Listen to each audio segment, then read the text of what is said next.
तुम जो कहते थे ऑक्सीजन हूँ, रब्त सांसों का तुमसे कायम है। तुमने खुद ही ये राह छोड़ी भी और मोहब्बत से हो गए बेजार। कोई एहसास ना कोई आंसू, तुम भी दुख को समझ नहीं पाए। मेरी नज़्मों के सारे लफ्ज़ों से गम टपकते थे, खून बहता था। तुमको नज़्मों में कब थी दिलचस्पी? तुम तो कारी थे जॉन साहिब के।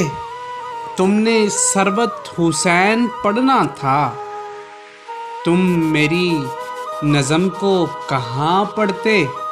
मैं समझती हूँ तुम भी समझोगे, पर समझने को मैं नहीं होंगी, पर समझने को मैं नहीं होंगी।